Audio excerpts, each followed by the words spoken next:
السلام عليكم ورحمة الله وبركاته. معكم مستر باسم دياب، ودلوقتي معادنا مع مراجعة على جميع ما سبق من اللي أخدناه في مادة التاريخ للصف الأول الثانوي. هنشرح النهاردة الوحدة الأولى كاملة، أول 3 دروس في المنهج والدرس الأول في الوحدة الثانية.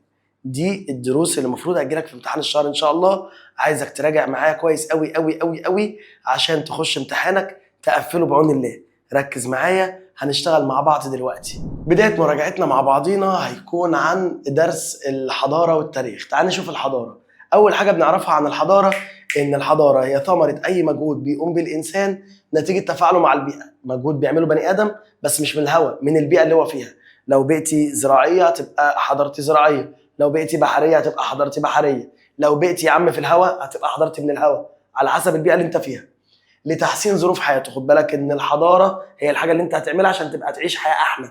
لتحسين ظروف حياته على وجه الارض ماديا ومعنويا لتعمير الكون اللي بنعيش فيه. يعني ايه ماديا ومعنويا؟ ماديا يعني ممكن الحضاره تكون حاجه ملموسه. زي ايه يا مستر؟ زي الشاشه اللي انا بشتغل عليها دي، ما هي دي حضاره ماديه. هل كان في شاشه زي كده من زمان؟ لا. وانا في سنك كان المستر بيشتغل معانا على ممكن وايت بورد.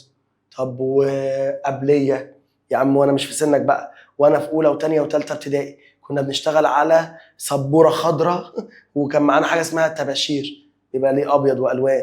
فالموضوع اتطور من سبوره لوايت بورد اللي هي السبوره اللي بتبقى في السنتر، انت عارفها اكيد، للشاشه الجميله بسم الله ما شاء الله دي. تمام. وممكن تكون الحضاره معنويه. ممكن تكون الحضاره ايه؟ معنويه، حاجه غير ملموسه. افكارك، ادبك، ممكن مثلا ايه، اشعارك. الشعر ده فيه تطور، انت بتدرسه في ماده الادب، التطور بتاع الادب. ممكن مثلا تكون ايه يا مستر؟ العلوم. كل العلوم تعتبر حضاره معنويه لان العلم اكيد برضو اتطور مع الوقت. طب العلم اتطور مع الوقت زي ايه؟ قال لك زي مثلا علم الفلك. الفلك بدأ ضعيف جدا، بعد كده بدأ يتقدم يتقدم يتقدم لغايه ما وصلنا للمرحله بتاعته بتاعت دلوقتي. نفس الكلام الرياضه، بدأت الرياضه بواحد زائد واحد بيساوي كام؟ ما كانوش عارفين لغايه ما وصلنا النهارده للرياضه اللي انت بتعيط منها في البيت، مش هنقول عليها. ماشي. المهم يا سيدي احنا بنعمل الحضاره الماديه والمعنويه ليه؟ قال لك لتعمير الكون. يبقى احنا كده من اهداف وجودنا على كوكب الارض ان احنا نعمر الكون. من اهداف وجودنا على الكوكب طبعا عباده ربنا الاول، بعد كده تعمير الكون الذي يعيش فيه. انتقال الحضاره. ركز، الحضاره بدات فين؟ قال لك بدات الحضاره في بلاد الشرق. بدات الحضاره في بلاد الايه؟ الشرق. مين بلاد الشرق دولت؟ عندك يا سيدي مصر، عندك العراق القديمه بيتقال عليها بلاد ما بين النهرين او بلاد الرافدين، عندك كمان غير بلاد العراق بلاد فارس. في مين تاني يا مستر؟ واحده ناقصه هنا، في نقيه. كل دي حضارات قديمة ثم انتقلت إلى الغرب. مين اللي خد الحضارة في الغرب؟ قال لك يا سيدي عندك في الغرب اليونان والرومان. اليونان وإيه؟ والرومان. خد بالك اليونان الأول بعديها الرومان، يعني اليونان بدأت بعد كده الرومان جت. ثم غادرت من الغرب، رجعت تاني من الغرب، رجعت عندنا مرة أخرى للشرق، عند حضارة عندنا اسمها الحضارة الإسلامية. طب والحضارة الإسلامية دي قعدت قد إيه؟ قعدت 1000 سنة. يبقى بص ركز، هيسألك الحضارة بدأت فين؟ الموطن الأصلي الحضارة الشرق. ماشي. طب هيسألك أول مرة الحضارة تروح للغرب راحت فين؟ اليونان والرومان. راحت لليونان وإيه؟ والرومان. وممكن يقولوا اليونان لوحدها الأول. هيسألك انتقلت الحضارة لأول مرة، أو مش انتقلت لأول مرة، انتقلت الحضارة للشرق إمتى؟ في العصور أو على إيد الحضارة الإسلامية، على إيد الحضارة الإيه؟ الإسلامية. ثم انتقلت مرة أخرى للغرب، رجعت للغرب تاني. يبقى دي تاني مرة الحضارة تروح الغرب. امتى راحت الغرب مرة أخرى؟ قال لك على إيد الحضارة الغربية الحديثة. على إيد الحضارة الغربية إيه؟ الحديثة، اللي هي موجودة دلوقتي بقى، اللي هي أوروبا، فرنسا، أسبانيا، البرتغال، الدول الجامدة جدا في أوروبا بتاعت دلوقتي. ماشي. خد بالك إن الحضارة كده زي الكائن الحي. مالها زي الكائن الحي؟ ليها مراحل عمر، بتبدأ من مرحلة عمر ثم تكبر ثم تكبر ثم تكبر لغاية ما تعجز، تبدأ بالطفولة. تبقى الحضارة في الوقت ده على قدها لسه بتبدأ، يعرفوا يا دوبك ايه الأنشطة الاقتصادية، يعرفوها مش أكتر. بعد كده الشباب يبدأوا ينضجوا أكتر في الأنشطة الاقتصادية ويبدأ يبقى في دولة حقيقية. بعد كده النضج في المرحلة دي تبقى الحضارة بقى في أعلى مراحل التقدم والازدهار، فيها قوانين، فيها نظام، فيها اقتصاد بزيادة، يعني الزراعة، الصناعة، التجارة موجودة بزيادة. عشان في النهاية للأسف بنوصل لمرحلة الشيخوخة.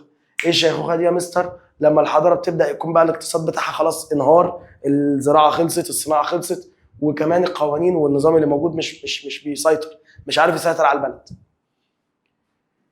في راجل عندنا في منهجنا اسمه ويل ديورانت، عمك ويل ديورانت اتكلم عن تعريف الحضارة. قال ايه ويل ديورانت عن الحضارة؟ قال حاجتين عن الحضارة. قال اولا الحضارة عبارة عن نظام اجتماعي، ركز ان ويل ديورانت ركز على السمة الإنسانية. الحضارة عبارة عن نظام اجتماعي بيعين الإنسان على الزيادة من إنتاجه الثقافي، نظام اجتماعي بيخلي البني آدم يزود الثقافة اللي عنده. كمان قال ايه ويل ديورانت؟ قال لك ان الحضارة بتبدأ مع انتهاء القلق والاضطراب والاستقرار في الأمن. لما ينتهي القلق والاضطراب، طول ما انت قلقان ومضطرب مفيش حضارة. أول ما ينتهي القلق والاضطراب ويبدأ الاستقرار في الأمن، يبدأ يتحرر الإنسان من الخوف ويبقى عنده دوافع للتطلع وعوامل الإبداع والإنشاء. ركز في دي. يبقى ويل ديورانت شاف الحضارة في حاجتين. أولا شاف ان الحضاره عندها سمه انسانيه او سمه اجتماعيه، لازم تعيش في مجتمع عشان تنتج حضاره. تاني حاجه ويل ديورانت لخص الحضاره في حاجتين. ايه هما الحاجتين يا مستر؟ الابداع والانشاء. الابداع وايه؟ والانشاء. يعني ايه ابداع؟ ابداع يعني فن، الشخص اللي بيبدع في حاجه بيفننها. طب ويعني ايه انشاء؟ انشاء يعني بنى. يعني ايه بنى؟ عماره. يبقى ويل ديورانت شاف الحضاره بتتلخص في حاجتين، عماره وفن. عماره وايه؟ وفن. التاريخ. قال لك ايه هو التاريخ؟ قال لك التاريخ هو العلم اللي بيتناول النشاط الانساني في كافة الازمنة، بيدرس نشاطك في كل وقت لمعرفة الماضي عشان تعرف الماضي بتاعك كويس، وفهم الحاضر تفهم اللي بيحصل دلوقتي كويس. لما تعرف اللي حصل زمان تفهم ليه عايشين العيشة دي. واستشراق المستقبل، تقدر تتقبل او تبقى عارف المستقبل اللي جاي ايه، تقدر تتوقعه لو انت دارس ماضيك كويس. ماشي. أهمية التاريخ. إيه لازمة التاريخ في حياتنا؟ ركز ركز ركز، لأن هجيب لك مثال في الامتحان، مش لازم أكون قلته لك، بس المثال ده مطلوب منك تحدد هو بيتكلم على أي نقطة من الثلاثة أو الأربعة. نبدأ واحدة واحدة. استخلاص العبر من تاريخ الأمم السابقة. يعني استخلاص العبر من تاريخ الأمم السابقة؟ قال لك بنشوف الناس اللي قبلينا غلطوا في إيه وما بنغلطش زيهم. مثال عندك مثلا حرب أكتوبر. إيه اللي حصل في 67؟ إحنا اتهزمنا بسبب إن إسرائيل فاجئتنا. فلما اتهزمنا بسبب ان اسرائيل فاجئتنا، جينا احنا في حرب اكتوبر فاجئنا اسرائيل. استخلاص العبر من الامم السابقه. بلاش دي. احمد عرابي لما جه يعمل ثوره ما اعتمدش غير على المصريين بس، فجه بعديه مصطفى كامل. هل اعتمد على المصريين بس ولا حاول يعرف الراي العام الاوروبي؟ حاول يعرف الراي العام الاوروبي. يبقى مصطفى كامل شاف عرابي غلط في ايه وما غلطش زيه. استخلاص عبر، بنشوف اللي غلط قبلك غلط في ايه. محمد علي ماله؟ اتعرض عليه يعمل قناه السويس، رد وقال لا اريد بسفورا في مصر. ايه البسفور ده؟ مضيق في تركيا، في دوله عثمانيه ساعتها. مضيق في تركيا، كل دول اوروبا كانت بتتدخل في تركيا بسبب المضيق ده. وقال لك هنعمل قناه سويس زي مضيق البسفور، فتيجي كل دول اوروبا تتدخل عندي. محمد علي ساعتها قبل ولا رفض القناه؟ رفض. لا اريد بسفورا في مصر. شاف تركيا غلطت في ايه وقال لك انا مش هغلط زيها. ماشي. تاني حاجة إبراز القدوة الصالحة من الشخصيات التاريخية. إيه إبراز القدوة الصالحة من الشخصيات التاريخية؟ شوف حد كويس ونحاول نقلده. مثلا يقول لك إيه؟ مستر باسم درس التاريخ وتأثر بشخصية عمر بن الخطاب وقام بتقليده. ده بينطبق على أنهي واحدة من أهمية التاريخ؟ إبراز القدوة الصالحة. التاريخ وراني شخصية كويسة زي عمر بن الخطاب، فحبيت عمر بن الخطاب وحبيت أقلده. يا سيدي هقول لك يقوم السيسي الآن بفعل أفعال تشبه محمد علي باشا. طبعا ده اللي بنى مصر الحديثة محمد علي باشا. طب السيسي كده بيطبق إيه؟ إبراز القدوة الصالحة. إن هو شاف إن محمد علي بنى مصر الحديثة وطور مصر من الصفر وخلاها دولة تشبه دول أوروبا، فبيقلده النهاردة. يبقى كده بيعمل إبراز قدوة صالحة، شاف حد حلو بيقلده. كمان تنمية الشعور بالمسؤولية. يعني إيه الشعور بالمسؤولية؟ التاريخ بيعلمك انك تحس بمسؤوليه تجاه اللي موجود من زمان او تجاه اللي سابه لك جدودك. يعني تخيل معايا ان انت واقف في متحف، فجاه لقيت واحد صنايعي سباك مش فاهم، مش بقلل منهم طبعا، وراح مطلع القلم وبدا يكتب ايه على الاثار؟ قلب وسهم، ومن ناحيه كده كتب ايه؟ حسين، والناحيه الثانيه كتب عباس ومش عارف ايه، وافتح شل مش عارف، افتح علبه كبريت يطلع لك شله عفاريت، وقعد يكتب كلام اهبل.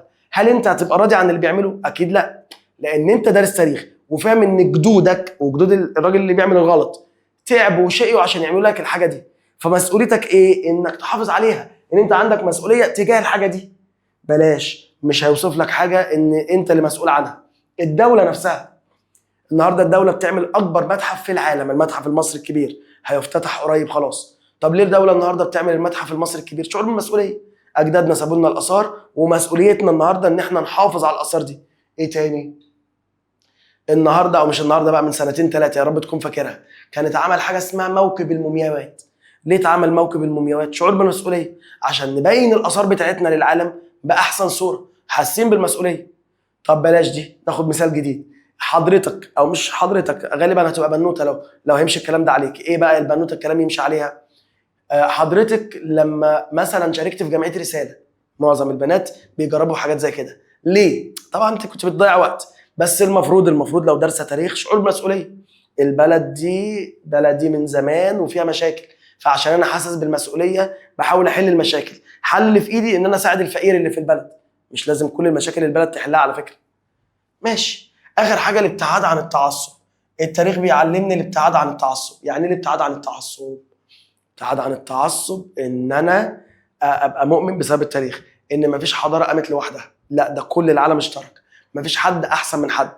طب تيجي ازاي في الامتحانات لما يقول لك مثلا ان الحضاره الاسلاميه اتعلمت من الحضاره اليونانيه والرومانيه؟ ده بيعلمنا ايه من اهميه التاريخ؟ ابتعاد عن التعصب.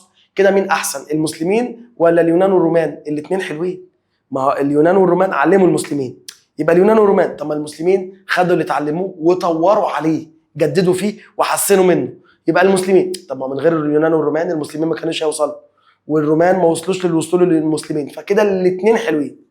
جاب لك اي مثال بقى وقال لك اتنين اتعلموا من بعض، حضارتين اتعلموا من بعض، يبقى ده بيعلمنا الابتعاد عن التعصب. نكمل. بالنسبه للعصور التاريخيه، قال لك اول عصور معانا اسمها العصور القديمه. اول عصور معانا اسمها العصور الايه؟ قديمه. قال لك بتبدا من الالف الرابعه قبل الميلاد. خد بالك قبل الميلاد التاريخ بيقل، يعني من 3200 3300 اكتشاف الكتابه لغايه 476 التاريخ ده حفظ. ايه اللي حصل في الوقت ده؟ قال لك انهيار او سقوط الامبراطوريه الرومانيه الغربيه. في غلطه هنا في الملزمه، مش الغربيه، مش الشرقيه قصدي، هتبقى الغربيه.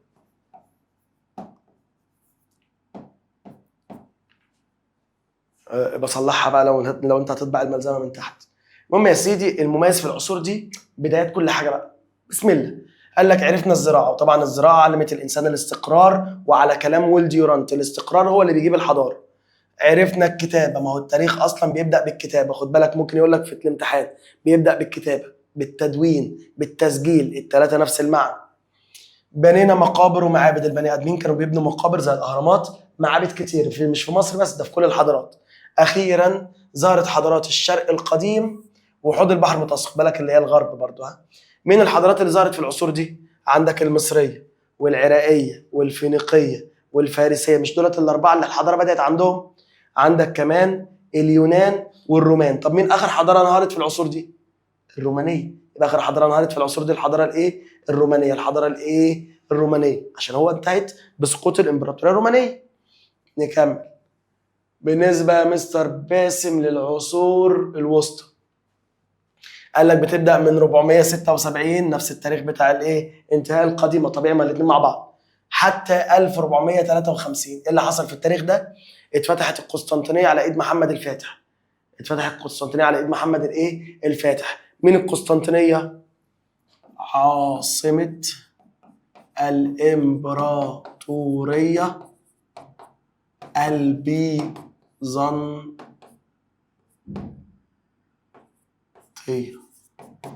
مين الامبراطوريه البيزنطيه دي؟ اللي هي الامبراطوريه الرومانيه الشرقيه. مش احنا خدنا في الاولانيه انتهت بانهيار الامبراطوريه الرومانيه الغربيه، والعصور الوسطى انتهت بانهيار الامبراطوريه الرومانيه الشرقيه. ماشي. اول ما يقول لك وسطى، او اول ما يقول لك دين فكر في الوسطى، واول ما يقول لك وسطى فكر في الدين. الاثنين مربوطين ببعض. هي الوسطى فيها 5 حاجات، 4 من ال5 دين وواحده مش دين. اول حاجه انتشار المسيحيه. خد بالك انتشار المسيحيه مش ظهور المسيحيه، يعني السيد المسيح ولد في الوسطى ولا القديمه؟ لا القديمه. تمام. كمان سيطره الكنيسه الكاثوليكيه على اوروبا. بس الكنيسه الكاثوليكيه في الوقت ده كانت فيها مشاكل، سيطرت على اوروبا وبتخلي اوروبا تعيش فتره من الانتكاسه.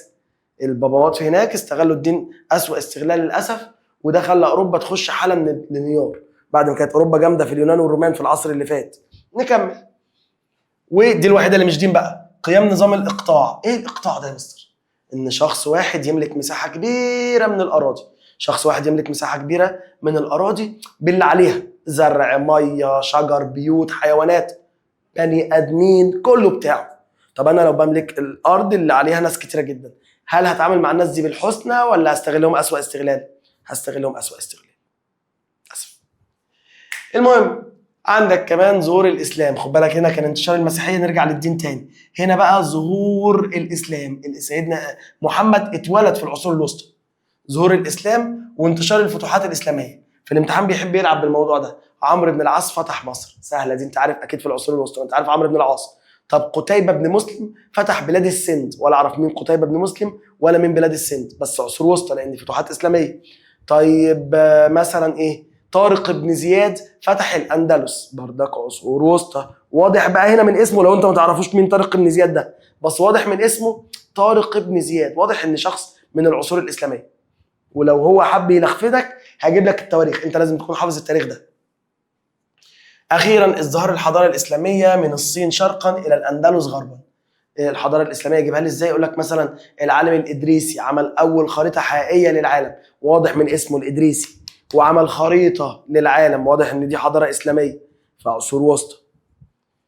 العصور الثالثه معانا اسمها العصور الحديثه، وبتبدا من نفس التاريخ زي ما اتعودنا، من 1453 لغايه 1914. ايه اللي حصل في السنه دي؟ بدات بس الحرب العالميه الاولى.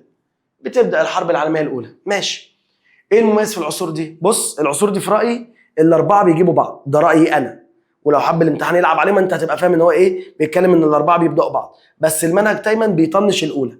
هو شايف المنهج ان الاولى مش هي اللي بدات، ده الثانيه جابت الثالثه والثالثه جابت الرابعه. مستر مش فاهم حاجه. بص معايا، بيبدا العصر ده بظهور النهضه الاوروبيه. لو خدت بالك في العصور الوسطى اوروبا كانت جامده ولا كحيانه؟ كحيانه جدا. كان فيها كنيسه كاثوليكيه خربت الدنيا، ونظام الاقطاع خرب الدنيا اكتر. لكن هنا اوروبا بتنهض بقى، بتبدا اوروبا تنهض وتتقدم وتتطور و. طب والنهضه الاوروبيه ده في راي المستر بس جابت الثوره الصناعيه، مش فاهم. لما حصلت نهضه اوروبيه اكتشفوا الماكينه البخاريه، مكنه بتدور بالبخار. محتاجين بس نسخن الميه، بنسخن الميه بايه؟ بمصادر الطاقه بقى، البترول، الفحم، الغاز الطبيعي، بس الوقت ده كان فحم. فالمكنه البخاريه هتعمل ثوره صناعيه، بدل ما انا كصنايعي بشتغل بايدي، حداد يا عم شغال بايدي، هشتغل بمكنه شغاله بالبخار. هيبقى بدل ما انا كنت بعمل مثلا في اليوم سيف كمثال، هعمل في اليوم بالمكنه 10 سيوف. فهنا بتحصل ثوره صناعيه بسبب النهضه الاوروبيه، ده رايي انا. طب والنهضه الثوره الصناعيه دي بقى المنهج، نرجع للمنهج. الثوره الصناعيه جابت كشوف جغرافيه، بدل ما كنت بعمل سيف بقيت بعمل في اليوم 10 سيوف. فاحتاجنا حاجتين، اول حاجه محتاجين سوق، محتاجين ناس تشتري اللي انا هعمله، ما انا كنت بعمل سيف وبيتباع في اوروبا وخلصت، بس بقيت بعمل 10. هل اوروبا محتاجه مني كل يوم 10 سيوف؟ ده مثال عليا لوحدي، في صناع كتير لا. فبندور على ناس جديده يشتروا. ده كمان محتاجين ماده خام، انا كان في حبه حديد قليلين بصنع منهم كل يوم سيف فمكفيني، انا خلصت الحديد ده بسرعه، محتاج حديد جديد. فهنعمل ايه؟ هنعمل كشوف جغرافيه، نكتشف اماكن جديده نتاجر معاها ونجيب منها مواد خام. اوروبا منها لله لما عملوا كشوف جغرافيه اكتشفوا حاجتين، اكتشفوا ان العالم يا ضعيف يا متخلف. راحوا مثلا الامريكتين ودول اكتشفوا في الوقت ده، لقوا ان هناك مثلا ايه، الهنود الحمر حاطين فوق راسهم ريشه وطول النهار مجانين. راحوا مثلا عندنا مصر، ليبيا، تونس، الجزائر، المغرب، الوطن العربي كله، لقوا ان الوطن العربي متسيطر عليه من الدوله العثمانيه اللي هي ضعيفه ومخليه الوطن العربي كله ضعيف. هيعملوا ايه مع المتخلفين اذا كانوا الافارقه ولا الهنود الحمر، او مع الضعفاء اللي هو احنا؟ في الحالتين هيحتلونا. يبقى لما اكتشفوا العالم زي كشوف بقى للامريكتين، كشوف هولندا، اي كشوف، حصلت حركه استعمار. حركه ايه؟ الاستعمار. بداوا يحتلوا الناس، استعمار، احتلال. بس هم الاوروبيين الله يبارك لهم بيخافوا على مشاعرنا، ما يجيش يقول لك انا جاي احتل. ما انت جاي ايه؟ جاي استعمر. هتستعمر يعني تعمر؟ قال لك لا لا هحتل. طب ما اسمها احتلال؟ لا لا اسمها استعمار. زي ايه بالظبط؟ زي ابوك لما يكون ناوي ياكلك علقه، ابوك ايه يقول لامك ايه؟ سيبيني سيبيني خلاص انا مش هضربه. امال انت هتعمل ايه يا حاج؟ انا بس هعرفه غلطه. وتطلع من الاوضه عينك وارمه، بس ابوك ما ضربكش، تساله تقول له انت ضربته ليه؟ يقول لك ما ضربتوش، انا كنت بعرفه غلطه. نفس الكلام الاوروبيين، يقول لك انا جاي ايه؟ استعمر. طب حضرتك بتحتل مش بتعمر، انت بتحتل. لا انا مش بحتل، انا بستعمر، مع انه احتلال. اخر عصور معانا اسمها العصور او التاريخ المعاصر. التاريخ المعاصر بيبدا من 1914 لحد دلوقتي، من 1914 لحد الان. التاريخ ده دايما يجي لك في الامتحان في المقالي بالذات، يقول لك حمل التاريخ المعاصر العديد من التناقضات. في تناقض، يعني ايه تناقض؟ في حاجات حلوه وحاجات وحشه. ايه الحلو ايه الوحش؟ تعال نشوف. قال لك يا سيدي الحلو نبدا بيه، ظهور حركه التحرر من الاستعمار. الاحتلال اللي كان موجود في التاريخ الحديث بقى فيه هنا تحرر منه، بقى بعد ما الاحتلال جه الاحتلال هنا مشي. ثوره معلوماتيه واختراعات، بقى في ثوره معلومات واختراعات جديده كتير. اخر حاجه هبوط الانسان على القمر واكتشاف الفضاء. كل دي الثلاثه دولت كده ايجابيات. ايه اللي حصل تاني يا مصر عشان افهم؟ بدا يبقى فيه تحرر من الاستعمار. خد بالك هنا في كده تناقض ما بين الحديث والمعاصر. فين التناقض؟ ان الحديث في استعمار والمعاصر في تحرر من الاستعمار. ثوره معلوماتيه واختراعات، اختراعات جديده جديده جديده، كل يوم اختراعات جديده، كل يوم اختراعات جديده ومعلومات. زمان عشان توصل لمعلومه تسافر بلد لبلد. النهارده انت وانت نايم على سريرك وانت قاعد دلوقتي ما شاء الله المعلومات، انا عمال اقول لك المعلومات وانت على سريرك. زمان عشان تتعلم تحت ايد ارسطو، سقراط، افلاطون، فيثاغورس، كل دي كانوا علماء. منهم واحد كان يقول لك لازم تصوم لمده 40 يوم، تعيش بس على الميه 40 يوم عشان تتعلم تحت ايده. ما شاء الله انت قاعد بتاكل مثلا وانت تتفرج على الحصه بتاعتي، قاعد سرحان اصلا في حاجه تانية وانا عمال اقول المعلومات لنفسي، ربنا يهديني. نكمل. طب ايه السلبيات؟ قال لك يا سيدي السلبيات عندك الحروب العالميه المدمره، حروب مدمره جدا. خد بالك هنا في حروب وهنا في حروب، حروب الاستعمار وهنا في حروب عالميه مدمره، تشابهات شويه. تلوث البيئه، حروب عالميه مدمره زي الاولى والثانيه، الحرب العالميه الاولى والثانيه. عندك حرب اكتوبر، عندك حرب روسيا واوكرانيا، كل دي حروب عالميه مدمره دلوقتي. طب تلوث البيئه يجيبها لي ازاي؟ عندك بقى مفاعلات نوويه، عندك ثقب الاوزون، ارتفاع درجات الحراره، احتباس حراري، تغيرات مناخيه، ارتفاع نسبه ثاني اكسيد الكربون، ذوبان الجليد اللي في القطبين. اي شكل من التلوثات اللي انت بتسمع عنها كتير في الاخبار ده تلوث بيئه. واخيرا تفشي الامراض والاوبئه كمثال كورونا، ابسط مثال. يبقى لو سالني ليه لا التاريخ ده يحمل العديد من التناقضات، تقول لي بقى على الثلاثه الحلو والثلاثه الوحش. مصادر دراسه التاريخ، تاني درس معانا. قال لك بالنسبه لمصادر دراسه التاريخ عندنا نوعين من المصادر، مصادر اوليه ومصادر ثانويه هندرسها كمان شويه. الاثنين عملهم انسان، الاثنين بيمارسوا او بيدونا معلومات عن التاريخ. الاثنين ممكن يكونوا معاصرين الاحداث، بس الاوليه لازم، الثانويه لا مش لازم تكون معاصر الاحداث. نبدا نشوف ايه عباره عن ايه المصادر الاوليه. قال لك هي كل ما كتب او نقش وبينتمي لزمن وقوع الحدث. اي حاجه اتكتبت او اتناقشت على حجر او اي حاجه وبتنتمي لنفس الوقت وقوع الحدث، وبتكون اكثر دقه من الثانويه، دقيقه جدا جدا جدا، لانها بتكون معاصر الاحداث وقت وقوعها.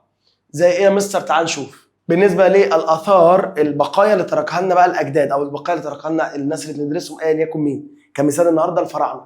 قال لك تعد المصدر الاساسي لدراسه الحضاره وتشمل جميع البقايا الاثريه، في منها قائم اللي موجود يعني فوق الارض زي الاهرامات والمعابد، الحاجات دي واقفه فوق الارض.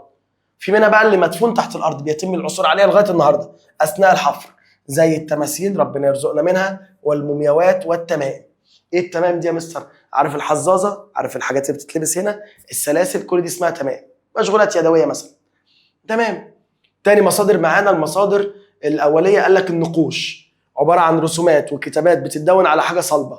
زي ايه الصلب ده؟ حجر مفهومه، رخام، خشب مفهوم، صلصال وده نوع طين، والمعادن بالذات البرونز. كل دي حاجات بتبقى عباره عن نقوش. النقوش بنوعين، وركز عشان في الامتحان ممكن يجيب لك رسمه النقش وانت تحدد بعينك اذا كان ده نقش ايه ولا ايه. ايه النقوش؟ نوعين.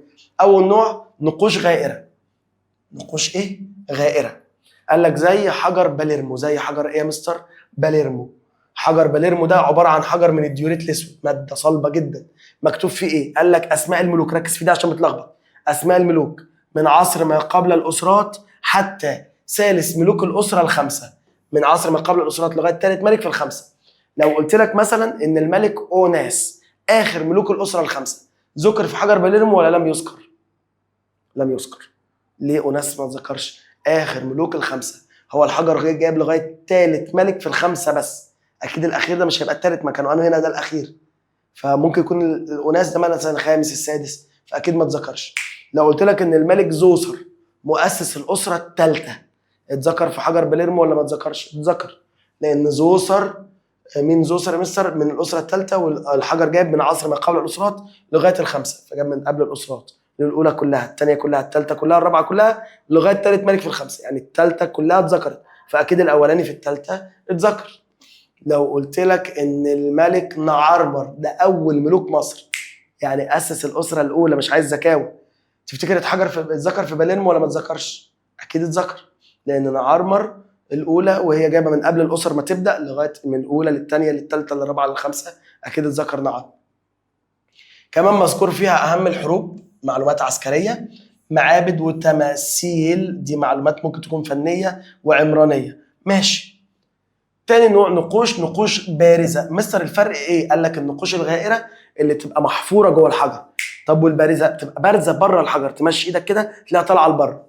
عندك يا سيدي الصلايه نعرمر، عباره عن حجر من الشيست الاخضر، حجر نوعه اسمه شيست اخضر، بتؤرخ لتوحيد ملك نعرمر لمصر. على اللوحه هتلاقي الملك نعرمر ماسك في ايده سلاح وبيضرب واحد من الشمال، وهو نعرمر كان من الجنوب، بيضرب واحد من الشمال على دماغه، فهنا نعرمر بتاع الجنوب كسب الشخص بتاع الشمال، نعرمر بتاع الجنوب كسب الشخص بتاع الايه؟ الشمال. فده معناه ايه؟ وحده، ان نعرمر كده قدر يوحد مصر كلها.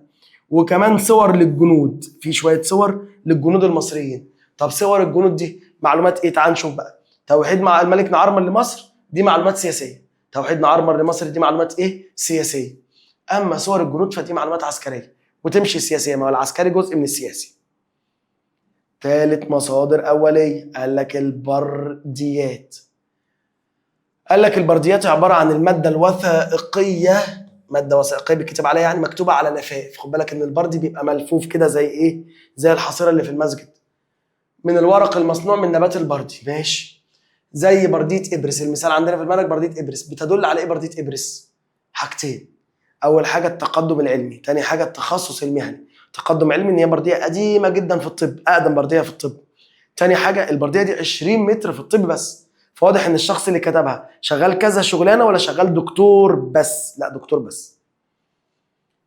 عندك يا سيدي اقدم مخطوطه علميه في مجال الطب، برديه ابرس هي اقدم مخطوطه علميه في مجال الطب. مرجع لامراض زي البطنه، ماشي، عيون، جلد، اطراف، مش مهم احنا بنعرف بس، ونسا، وشويه جراحات. كمان فيها شويه مصطلحات خاصه بالتشريح الفسيولوجي. ايه ده؟ هم كانوا دايما بيشرحوا جثث الميت عشان يحنطوه، فبرديه ابرس فيها معلومات عن التشريح الفسيولوجي. ماشي. والعلاج، خد بالك من حاجه مهمه، ان البردي مصر الوحيده اللي كانت بتقدر تعمله، ولذلك البردي كان بيتصدر للناس التانية. تفتكر بفلوس كتيره ولا قليله؟ كتيره. اشمعنى؟ لان احنا بس اللي بنعمله، في ناس كتير عايزاه، لذلك استخدمه الاغنياء. البردي كان معمول للاغنياء بس، وللفرق المتقدمه في الدراسه، لما تكون لسه بتتعلم القراءه والكتابه مش هتستخدم بردي، اما لو انت في مرحله عاليه من الكتابه ساعتها ممكن تستخدم بردي. كمان كان بيستخدم في الوثائق، مش اي وثائق، ذات الاهميه، الوثائق المهمه فقط. ماشي. عشان كده يجي يقول لك ايه؟ لكل مشكله حل. ايه بقى جمله كل مشكله حل، او لكل مشكله حل؟ الاستراكه هي تطبيق كلمه لكل مشكله حل. ايه بقى لكل مشكله حل؟ احنا كفقراء او متوسطين مش عارفين نستخدم البردي، غالي، بتاع الاغنياء بس، فعملنا الاستراكه. هي ايه الاستراكه؟ كسرات الفخار، قطع فخار بنجيبها كده نكتب عليها. قال لك كسرات الفخار المكتوب عليها، وتسمى ايه بقى كسرات الفخار دي؟ تسمى شقفه. شقفه، قطعه الفخار بشقفه. بنجيبه بكام كسر الاستراكه او كسرات الفخار؟ ببلاش، من غير فلوس خالص. تروح عند نهر النيل، تجيب حبه طينه، تساويهم، تحطهم في الفرن، يطلعوا حته فخار، تكتب عليها اللي انت عايزه. مين استخدمها واستخدمها في ايه؟ قال لك استخدمها الطبقه المتوسطه والفقيره. استخدموها في ايه يا مستر؟ قال لك في الايصالات والخطابات، وصل امانه او جواب حب مثلا. طب الايصالات والخطابات دي معلومات اجتماعيه. وتعلم الكتابه، مين هيتعلم الكتابه؟ لسه هيتعلم العيال الصغيره. يبقى الاستراكه كده خدنا منها معلومات ثقافيه واجتماعيه، بس اجتماعيه اكتر. الاستراكه كده الميزه الاكبر فيها ان يستخدمها جميع الفئات العمريه، الكبير بيستخدمها والمتوسط والصغير كله بيستخدمها. النقود والمسكوكات، بالنسبه للنقود والمسكوكات فهي عباره عن قطع معدنيه بتحمل ختم من السلطه العامه لضمان وزنها ونقائها. حته قطعه معدنيه، فلوس مدوره كده، بتبقى ليها ختم من الدوله عشان ايه؟ الوزن والنقاء. يبقى الختم اللي عليها بيضمن معلومات ايه؟ اقتصاديه، او لمعلومات اقتصاديه، ان الملك بيضمن ان الفلوس دي نقيه بدرجه قد ايه، او ما فيهاش غش بدرجه قد ايه، معلومات اقتصاديه. خد بالك يمكن استخدامها للتعرف على الحاله الاقتصاديه. لو الفلوس ده بيبقى الامبراطوريه دي جامده، فضه نص نص، لو حديد نحاس تعبانه وكحيانه. ممكن نعرف منها الاحداث السياسيه. لو انت في وسط الملوك المصريين شفت ملك مثلا بنجلاديش من بنجلاديش، تعرف ان البنجلاديشيين احتلوا المصريين، عرفنا معلومات سياسيه من الفلوس. لقيت فلوس لواحد ملك بنجلاديشي، تعرف ان البنجلاديشيين احتلوا. طبعا مفيش الكلام ده، انا بهزر. واخيرا بنعرف من النقود صور الملوك والحكام، بنقدر نشوف صوره الملك ذات نفسه ونعرف شكل الملك كان ايه. ماشي. يمكن استخدامها للتعرف على تاريخ مصر؟ لا، لا يمكن. خد بالك النقود مع انها مصدر اولي يعني حلوه، بس ما تنفعش عندنا. ليه؟ قال لك لان المصريين كان عندهم حاجه اسمها المقايضه، ما كانش فيه نقود. ايه المقايضه دي؟ مبادله سلعه بسلعه اخرى، مبادله سلعه بسلعه ايه؟ اخرى. لانه لم يكن هناك نقود وكان يستخدم المقايضه في التجاره.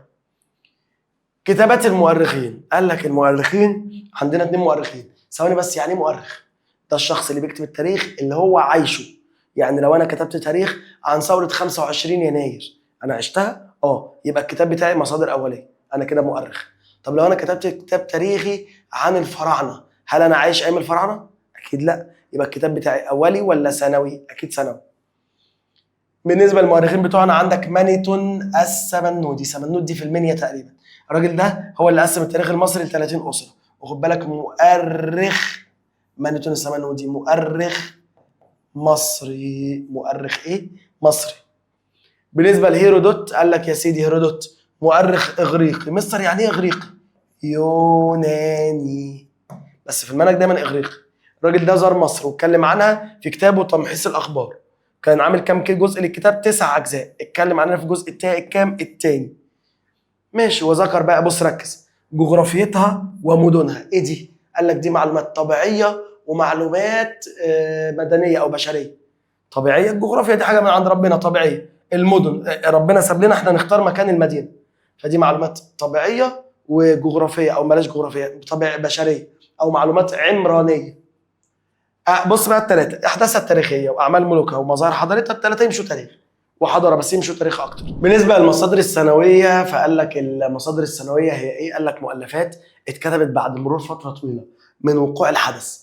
مين بيكتبها؟ بيبقى متخصصين باحثين. واعتمد في كتابتها على المصادر الاوليه. لما باجي اكتب مصادر سنويه بعتمد على المصادر الاوليه، بنقل من الاولي. يعني لو انا كتبت كتاب عن عمر بن الخطاب هعتمد على احاديث الناس اللي كانوا عايشين مع عمر بن الخطاب. ايه مميزاتها؟ قال لك متوفره وسهل الحصول عليها، موجوده في كل حته، سهل الاقيها بسهوله. اي حد ممكن يكتب كتاب عن عمر بن الخطاب، بس يكون متخصص. بديل عن المصادر الاوليه المفقوده. المصادر الاوليه مش بنلاقيها، مفقوده اصلا، فهي بديل عنها. ولكن عيبها بقى ان هي لا تمتاز بالدقه، ولكن بتميل للخيال والمبالغه، مش دقيقه وخياليه وبتبالغ ساعات. بالنسبه للمصادر الثانويه عندنا 3 حاجات. اول حاجه كتابات الفلاسفه. بيعتمدوا الفلاسفه مش على الاسلوب الدقيق ولا الموضوعي، بيعتمدوا على الاسلوب الفلسفي. وده اسلوب بدل ما يجاوبك كده، لا، بيحب يلف الاجابه، فالاجابه بتاعته مش دقيقه، مش موضوعيه، لا، بتبقى ملفوفه. يبقى مين الفلاسفه اللي عندنا يا رب تكونوا خدتهم في الفلسفه؟ سقراط، ارسطو، افلاطون. سقراط، ارسطو، ايه؟ وافلاطون. بالنسبه لكتابات الشعراء قال لك منهم هوميروس اللي هو كتب الالياذه والاوديسا. خد بالك ان هوميروس، سقراط، ارسطو، افلاطون وهيرودوت ال5 اغريق يونانيين، يعني ال5 ممكن ناخد منهم معلومات على اليونان. هوميروس كتب الالياذه والاوديسا. الفكره هنا في كتابات الشعراء ليه هي مصادر ثانويه؟ لان الشاعر بيخاطب العقل ولا بيخاطب القلب؟ طبعا بيخاطب القلب. يبقى منهم هوميروس صاحب الالياذه والاوديسا، واللي تعد مصدر المعلومات السياسيه والاقتصاديه والحضاريه. بيدينا معلومات سياسيه اقتصاديه حضاريه عن بلاد اليونان. ما ينفعش اتكلم عن حد غير بلاد الاغريق. بالنسبه للاساطير قال لك الاساطير تعد جزء من التراث الشعبي. يعني ايه تراث شعبي يا مستر؟ يعني الشعب بيورثها لبعض. ستي حكتها لامي، امي حكتها لي، انا حكيتها لابني. تراث شعبي بيعكس بقى الحياه الاجتماعيه والحياه السياسيه. بيعكس يا ترى شكل الناس، حياتهم الاجتماعيه عامله ايه، كانوا عايشين ازاي، بيتعاملوا ازاي، حياتهم الاجتماعيه عامله ايه، وهكذا. ماشي. زي ايه يا مستر؟ قال لك في مصر عندنا قصه ايزيس واوزوريس. اما في العراق عندنا قصه اسمها قصه الطوفان. دي الاساطير اللي موجوده. اولي ولا ثانوي؟ ثانوي. الثلاثه دول ثانوي. نكمل. عوامل قيام الحضارات. قال لك بالنسبه لعوامل قيام الحضارات، دي عوامل قيام الحضارات عموما، ده اخر درس في الوحده الاولى. وجود الانهار، زي عندك مثلا نهر النيل في مصر او نهري دجله والفرات في العراق. نهر النيل في مصر والدجله والفرات في العراق. تاني ميزه محتاجه عشان تبني حضاره، خد بالك ايه علاقه الانهار بالحضاره؟ النهر او النهر بيعلمك الزراعه، الزراعه بتعلمنا الاستقرار، والاستقرار هو اللي بيبني الحضاره، ده على كلام مول ديورانت وده الصح. تاني حاجه موقعك الجغرافي، لو متوسط هتبني حضاره. طب لو موقعك الجغرافي مش متوسط مفيش حضاره. لازم يكون الموقع الجغرافي متوسط. لازم يكون الموقع الجغرافي ايه؟ متوسط. تالت حاجه اعتدال المناخ. تالت حاجه اعتدال الايه؟ المناخ. لو انت الجو عندك تلج جدا، حر جدا، في الغالب مش هتقدر تبني حضاره، لانك لو حاولت تبني حضاره والجو برد هتموت من البرد، مش هتقدر. حر هيجي لك ضربه شمس وتموت برضه. فالمناخ لازم يكون معتدل عشان تقدر تشتغل دايما. رابع حاجه عدم وجود حواجز او موانع طبيعيه بين اجزائها. لو الحضاره في حواجز او موانع ما بين اجزائها، خلاص كده الشعب ده مش هيقدر يتواصل، مش هيقدر يكون ايد واحده ولا قوه واحده، وبالتالي الحضاره تنهار. وفره الثروات المعدنيه، محتاجين صخور ومعادن، دي حاجات طبيعيه من عند ربنا. ونباتات وحيوانات، كل دي حاجات طبيعيه انا استخدمها. معادن وصخور اعمل منها ادواتي، نباتات علاج اكل، حيوانات استانس اربي اكل. اخر حاجه كفاح الانسان، اخر عامل عشان اي حضاره تقوم ان الانسان يكون بيكافح، والكفاح ده بانه يتكيف مع البيئه الجغرافيه اللي هو فيها ويبذل مجهود عظيم في انه يبني الحضاره بتاعته. تعالى نتكلم عن عوامل قيام الحضاره المصريه القديمه. مصر بقى ايه اللي خلى الحضاره بتاعت مصر تقوم؟ قال لك اول حاجه نهر النيل. خد بالك ان نهر النيل ينحدر من الجنوب الى الشمال، ده جنوب ده شمال، وهو بينحدر من الجنوب للشمال. جاب لنا معاه ميه، طبيعي مع اي نهر بيجيب ميه، بس جاب معاه حاجه احلى اسمها الطمي. حاجه اسمها ايه؟ طمي، طينه حلوه قوي للزراعه. فتكوينه ده خلى احنا مصر موجوده في الشمال من هنا لهنا مثلا، خلى مصر تبقى سربتها عباره عن ميه وطميه حلوه جدا للزراعه، فقامت عندنا الزراعه، وبكده قامت الاستقرار الحضاره قلناها من شويه. طب نهر النيل علمنا ايه بقى؟ قال لك علمنا ثلاث حاجات: وحده وتضامن، ان احنا نبقى ايد واحده. ازاي؟ سبحان الله، بالكوارث الطبيعيه، فيضان، لازم نكون ايد واحده عشان نقدر نتخطى مشكله الفيضان اللي بنعمل عشانها الجسور، وبنحاول نحافظ على ميه الفيضان عشان نستفيد بيها في وقت الجفاف. بنستفيد بميه الفيضان لوقت الايه؟ الجفاف. تاني حاجه التكامل والتكافل. التكامل وايه؟ والتكافل. النيل علمنا نكمل بعض ونشيل بعض. تكافل يعني نشيل بعض. مش فاهم، انا عايش في الشمال او لا؟ ماشي، انا عايش في الشمال، خلينا بدون تاني. انا عايش في الشمال وانت عايش في الجنوب، وانا قلت لك نفسي، انت الجنوب بتزرع قمح، نفسي اكل عيش، هتحط المركب بتاعتك في نهر النيل، الميه هتبدا تاخدك وتنزل تيار الميه اسمها لغايه ما توصل عند الشمال. طب انا حبيت اجيب لك رز في الجنوب، عايز اروح لك الجنوب، هروح حاطط المركب بتاعتي، وسبحان الله ربنا رزقنا رياح اسمها الرياح الشماليه.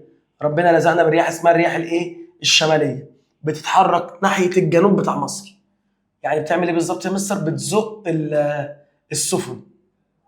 بلعب انا في الليل، بتزق السفينه بتاعتي عشان اجي لك من الشمال لغايه الجنوب. عارفين هحط انا الشراع يزق السفينه لغايه ما يوصل ايه؟ للجنوب او للجنوب. وبكده حركه السفن رايحه من الجنوب للشمال بسبب تيار الميه، ومن الشمال للجنوب بسبب تيار الهواء، حركه الميه وحركه الهواء. فعلمنا نكمل بعض. فين نكمل بعض. طب والتكافل؟ انا عندي ازمه ومصيبه، هتسيبني اموت؟ اكيد لا. انت عندك ازمه ومصيبه، هسيبك تموت؟ برضه لا. بنشيل بعض، ببعت لك اللي يشبعك لو اكلك باظ، تبعت لي اللي يلحقني لو انا خلاص هموت، وهكذا. ثالث حاجه علمها لنا نهر النيل التواصل، نتواصل مع بعضينا او مع الاخرين. يبقى عندك يا سيدي التواصل، عندك التواصل ايه بقى؟ احنا اصلا بنينا سفن، وزي ما قلنا النيل بينحدر من الجنوب للشمال، ففضلنا رايحين لبعض. طب انا باجي لك وانت بتجي لي، بنتاجر او بنشيل بعض. هل لما هاجي لك مش هعرف عنك اخبار؟ انت لما تجي لي مش هتعرف عني اخبار؟ بيحصل ما بيني وما بينك ايه؟ تواصل، بنتواصل مع بعض. كمان نهر النيل، لو شفنا خريطه نهر النيل مثلا اهو، لو خرجت من نهر النيل كده او كده هتطلع على البحر المتوسط. البحر متوسط، نهر النيل بيوديني بقى على البحر المتوسط اللي فيه فينيقيا، فيه اليونان، فيه الرومان، فيه هنا العراق، كل دي حضارات على البحر المتوسط. كمان نهر النيل لو كملت معاه من الجنوب هتوصل لقلب افريقيا. قلب افريقيا هضبه الحبشه وهضبه البحيرات الاستوائيه. نمسح بقى اللي احنا عملناه ده، بوظنا الشاشه. نهر النيل خلصناه، نخش على تاني عامل في قيم الحضاره المصريه القديمه، الموقع الجغرافي المتميز. موقع مصر الجغرافي متميز، خلانا نتواصل مع الاخرين. ماشي. كمان مصر بتبقى عندها كل قارات العالم القديم. مصر بتقابل فيها اصلا اسيا وافريقيا في سينا، يعني قادره اتمشى من اسيا لافريقيا في سينا، ومن افريقيا لاسيا في سينا برضو. ماشي. كمان مصر هي المدخل الاهم لافريقيا من الشمال. عايز تخش افريقيا من الشمال في 5 دول: مصر، ليبيا، تونس، الجزائر، المغرب. اختار مين من ال5؟ مصر. ال4 التانيين لو دخلتهم هتقابلك صحراء كبرى هتغرق فيها وهتتوه وهتموت ومحدش هيلاقي جثتك. طب ما مصر فيها صحراء، دي حقيقه، بس مصر كمان فيها نهر النيل، تقدر تمشي جنبه جنبه جنبه جنبه جنبه ومش هتموت ولا يحصل لك اي حاجه بعد الشر. تاني حاجه، نهر النيل بنوصل بسببه الى قلب القاره الافريقيه. ماشي. كمان مصر لها طريقين لاسيا، من الشمال بنروح سوريا والعراق، سوريا دي ليها فينيقيا، العراق هي العراق معروفه، ومن الجنوب بنوصل للجنوب غرب شبه الجزيره العربيه، حضاره اليمن القديم وكده. كمان بيقرب من بعض، عندنا الجمله دي مهمه قوي، اطول بحرين في العالم. مين اطول بحرين في العالم دولت؟ البحر الاحمر والمتوسط، فبيقربوا من بعض، وتقربهم ده احنا استفدنا منه النهارده. استفدنا منه النهارده ازاي؟ عملنا ما بين البحرين دولت قناه تربط البحرين ببعض، اللي هي قناه الايه ترى؟ السويس. الثروات المعدنيه، المعادن، ربنا رزقنا بصخور ومعادن، زي صخور زي الجرانيت والرخام عندنا في المطبخ. احجار كريمه، عارفين الياقوت، المرجان، الزمرد، العقيق، احجار كريمه. طب وايه المعادن اللي عندنا؟ في ذهب، نحاس، حديد. فضه ما عندناش فضه، خد بالك، لا ما فيش فضه. استخدمناها في ايه؟ قال لك صناعه الحلي، الذهب، الاحجار الكريمه نعمل منهم حلي، حلق، اسوره، خاتم، وهكذا. كمان صناعه الادوات، انا محتاج فاس، سكينه، معلقه، شوكه، طبق من الصخور والمعادن، بس المعادن اكتر. بناء الاهرامات، الصخور عملنا منها اهرامات، والمعادن كسرنا بها الصخور اللي هنعمل بها الاهرامات. ونحت التماثيل. ايه نحت التماثيل دي كمان؟ قال لك برضك محتاجين معادن صلبه قوي نقدر نكسر بيها الحجاره بشكل دقيق تدينا شكل تمثال جميل. بالنسبه للحدود الطبيعيه الامنه، تعال نبص على حدود مصر. ادي البحر المتوسط، ادي نهر النيل، البحر الاحمر. تعال نبص على حدود مصر. من الشمال بيحمينا البحر المتوسط، من الشرق بيحمينا البحر الاحمر، ومن الشرق ومن الغرب بيحمينا الصحراء الشرقيه والصحراء الغربيه هنا وهنا. طب ومن الجنوب ربنا رزقنا بحاجه اسمها الجنادل، صخور صلبه جدا في مجرى نهر النيل، صعب حد يتخطاها. اي سفينه تفكر تمشي في نهر النيل وتوصل عند الجنادل تتحطم وتخبط في الجنادل وتتكسر تماما. تمام. طب كده احنا محميين من الشمال من الجنوب بالجنادل، من الشرق بالبحر الاحمر، والشرق والغرب بالبحر الاحمر المتوسط. قبل ما اخش على الحته اللي جايه، اولا او الحاجه اللي كنت هنساها، الجنادل حلوه ولا وحشه؟ الاثنين. الجنادل حلوه ولا وحشه؟ الاثنين. حلوه ولا وحشه؟ بس حلوه عشان بتحمينا من الجنوب، وحشه عشان اعاقت التواصل مع الجنوب. كده تواصل مصر مع الناس اللي في جنوبها هيكون سهل جدا ولا صعب جدا؟ لا، هيكون صعب جدا. طب فين بقى السؤال الثاني؟ قال لك فين نقطه الضعف؟ فين المكان اللي فيه مشكله في حدود مصر؟ الحدود الشماليه الشرقيه، الجزء الشمالي الشرقي ده هو اللي فيه الازمه. تعالى للمناخ. قال لك بالنسبه للمناخ، فمناخ مصر فيه 3 ميزات ساعدت على قيام حضارتنا: الاعتدال والشمس المشرقه، جونا معتدل وشمس مشرقه، وده ساعد على النشاط، ان احنا جونا شمس مشرقه دافي فخلانا نشتغل اكتر واكتر واكتر، ما نكسلش ما نريحش. الشتاء بيخلي الانسان كسول، لا، معتدل مشمس او شمس مشرقه وسماء صافيه، ده ساعدنا نشتغل اكتر. اختلاف درجات الحراره، ماله؟ قال لك اختلاف درجات الحراره خلانا بنزرع محاصيل متنوعه على حسب الحراره، وبالتالي التبادل ما بيننا هيزيد ولا هيقل؟ اكيد هيزيد. يبقى اختلاف درجات الحراره ادى لتنوع المحاصيل والتبادل.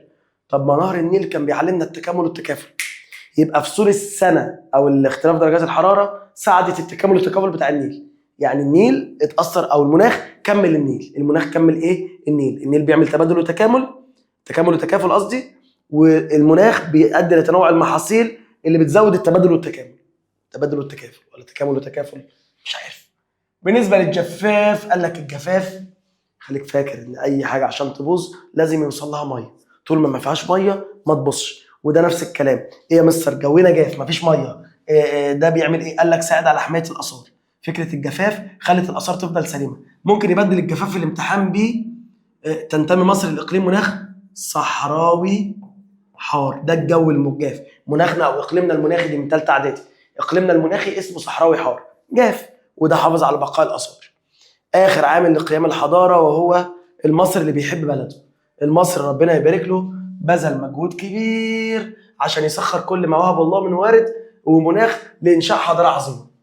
تعب وشقي عشان يبني الحضاره، مش بس تعب وشقي، ده ضيع وقت طويل عشان يبني الحضاره. فيجي واحد اسمه هيرودوت، هيرو مش مكتوبه في الملزمه، ركز يبقى مين اللي قال الجمله دي؟ هيرودوت، قلناها في المصادر الاوليه لو فاكر. عمك هيرودوت قال ايه بقى؟ قال مصر هبه النيل. الجمله دي صح ولا غلط؟ طبعا جمله خاطئه، لان لو مصر هبه النيل طب ما في 11 دوله بيعدي عندها نهر النيل، ليه ال 11 دوله ما عندهمش 11 حضاره زي حضارتنا؟ امال ايه الصح بقى؟ قال لك يا سيدي مصر هبه النيل، النيل مهم ما نقدرش نقلل منه، والمصريين. النيل لوحده ما كانش هيبني الحضاره، ولو جبنا شعب غير المصريين مش هو اللي كان هيبني الحضاره، هي المصريين والنيل مع بعض بنوا الحضاره. ملامح من تاريخ مصر القديمه. تعال بقى نتفرج على تاريخ مصر القديمه. مين اللي قسم تاريخ مصر القديمه لفكره ال30 اسره؟ قال لك مؤرخ مصري خدناه في درس المصادر بردك، مانيتون، كان اسمه مانيتون السمنودي. اول عصر معانا اسمه العصر العتيق، بينتمي من الاسره الاولى للاسره الثانيه.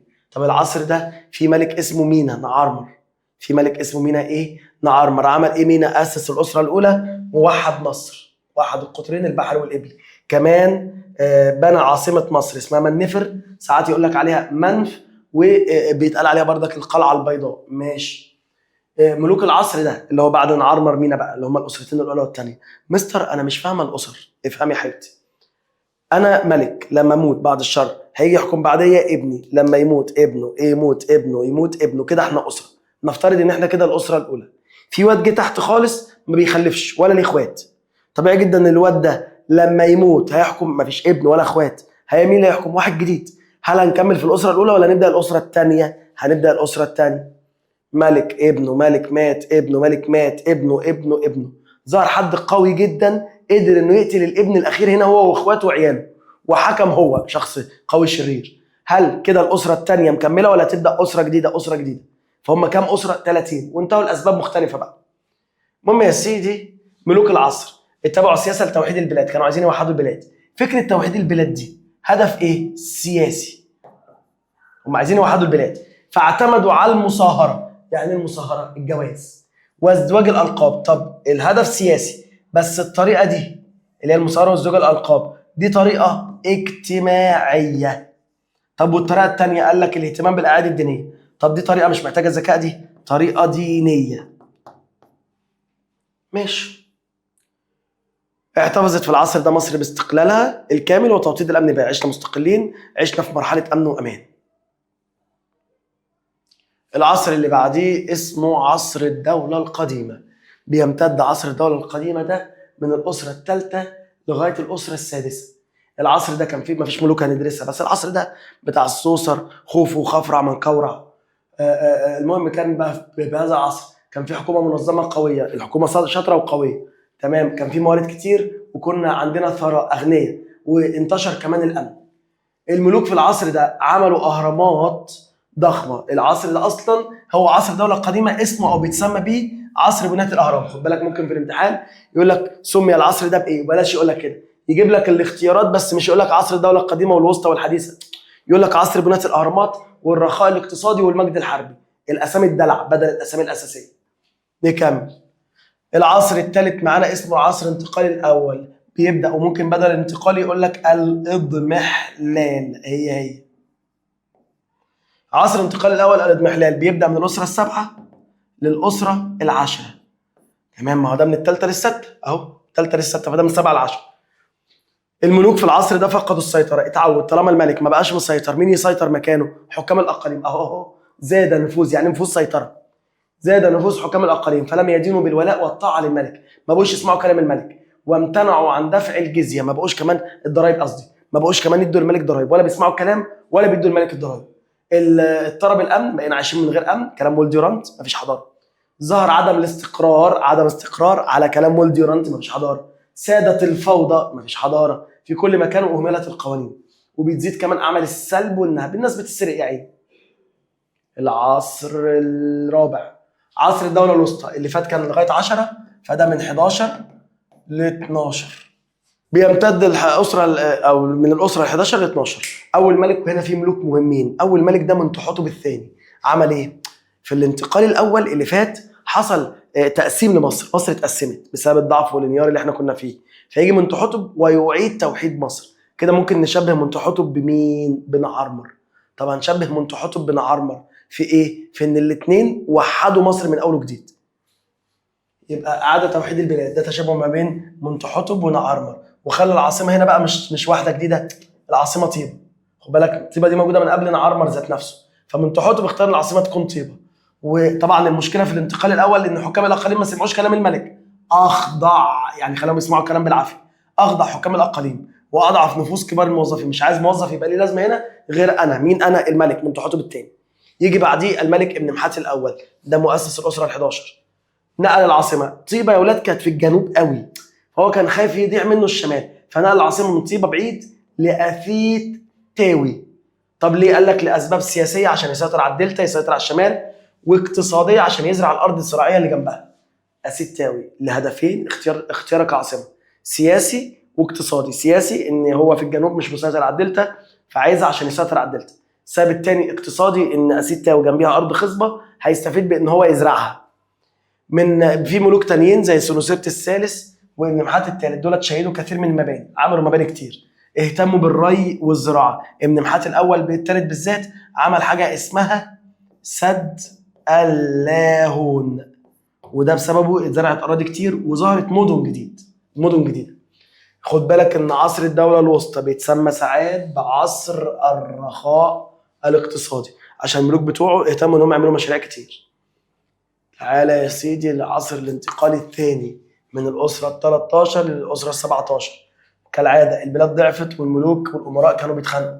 الملوك والامراء يتخانقوا مين يسيطر مكانهم، زادت او تنافس حكام الاقاليم على السلطه، حكام الاقاليم يسيطروا مكانهم.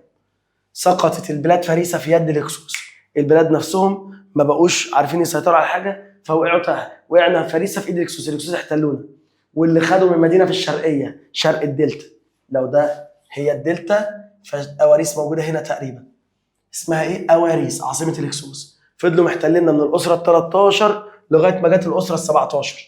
هتعمل الاسره ال17 هتحارب الهكسوس وتحررنا منهم على ايد راجل اهم واحد هناك اسمه الملك احمس الاول. تعالى لعصر الدوله الحديثه، قال لك من الاسره، هو هناك لغايه 17، 18 ل 20. في العصر ده بيتسمى بيه المجد الحربي، لازم تكون حافظ دلع كل عصر. واتكونت مصر جيش قوي قدر يحافظ على امننا ويحمينا من الاخطار الداخليه والخارجيه. ومن اهم اللقطات في العصر ده ان احنا كونا الامبراطوريه. ايه الجامد في العصر ده؟ ايه الملوك الجامدين؟ عندك احمس، ما احنا خدناه في اللي فات، هيكمل معانا في العصر ده. بعد ما انتصر راح للجنوب عشان يحل المشاكل، اتجه للجنوب بعد انتصاراته على الهكسوس عشان يحل شويه اضطرابات، صلح مصر من جوه شويه. تعالى لحتشبسوت، لا دي جامده جدا في التجاره، مع ان عصر اسمه المجد الحربي، بس حتشبسوت تاجرت مع بلاد بونت، رحله تجاريه مشهوره جدا الرحله بتاعتها.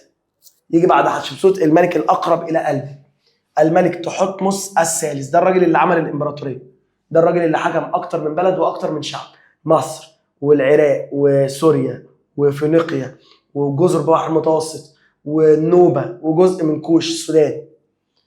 كمان كسب بالمصريين في معركه مجدو. ايه المعركه دي؟ قال لك كان بيحارب امراء سوريا واللي بيقودهم امير قادش، في حته في سوريا اسمها قادش، فامير الحته اللي اسمها قادش كان بيقود امراء سوريا في معركه مجدو، وتحتمس الثالث علم عليهم كلهم، حط عليهم. تعالى الاخناتون، ده ما اسموش اخناتون، اسمه الحقيقي امنحتب الرابع، بس كان في آلهة كتير احنا عارفين ده طبعا. فامنحتب الرابع قرر لا انا مش عايز ده، انا هعمل ثوره دينيه. هتعمل ايه؟ ثوره دينيه، مش هيبقى في آلهة كتير، هو اله واحد بس اسمه الاله اتون. اسمه الاله ايه؟ اتون، واترمز ليه بقرص الشمس، فساعتها غير اسمه من اتون الى اخناتون، انا اسف، من امنحتب الرابع الى اخناتون. وده خلى البلاد، لانه ركز قوي في الدين وطنش السياسه، ده خلى البلاد تعيش حاله من الاستقرار والازدهار ولا الفوضى؟ فوضى، لانه طنش السياسه. طب مين يلم الفوضى وراه؟ 2، حر محب او حر محب. قال لك يا سيدي عشان يحل الفوضى اصدر قوانين وتشريعات، يعني استغل سلطته التشريعيه. استغل سلطته ايه؟ تشريعيه. تشريعيه ولا قضائيه؟ تشريعيه. ايه الفرق؟ السلطه القضائيه هو القاضي، بيحكم القاضي ما بين الناس، بس هو اللي كاتب القانون ولا القانون مكتوب له؟ مكتوب له. القاضي ما بيكتبش قوانين، في دستور، في قوانين القاضي بيمشي عليها. طب السلطه التشريعيه هو الشخص اللي بيكتب القانون للقاضي. مين بيكتب القانون للقاضي النهارده يا مستر؟ معلومه كده عايز اعرفها. مجلس الشعب. مجلس الشعب. طب وحر محب هو حكم على الناس بالقوانين اللي مكتوبه ولا هو اللي حط القوانين؟ حط القوانين. يبقى استغل السلطه القضائيه ولا التشريعيه؟ التشريعيه. يبقى اصدر القانون والتشريعات عشان يعمل استقرار داخلي للبلاد، ماشي، عشان يقضي على الفوضى اللي حصلت بعد ثوره اخناتون. قبل اخناتون كان عندنا امبراطوريه، فعايزين نرجعها تاني. يجي بقى الراجل ده يرجع لنا الامبراطوريه. قال لك قاد معركه قادش، حارب ناس في قادش. مين الناس اللي حاربهم؟ الحيثيين. وبعد ما كسبهم عمل معاهم اول معاهده سلام. كسب وقال لهم ايه يا جدعان؟ مش عايزين تعملوا سلام؟ فقالوا لهم من عينينا بدل ما يقضي علينا. نشبه رمسيس ده بمين؟ بالسادات. محمد انور السادات كسب اسرائيل في حرب اكتوبر، وبعد ما كسب راح عمل معاهم معاهده كامب ديفيد. طب وهنا كسب الحيثيين في معركه قادش، وبعد كده راح عامل معاهم معاهده سلام. العصر المتاخر ده اخر عصر عشناه.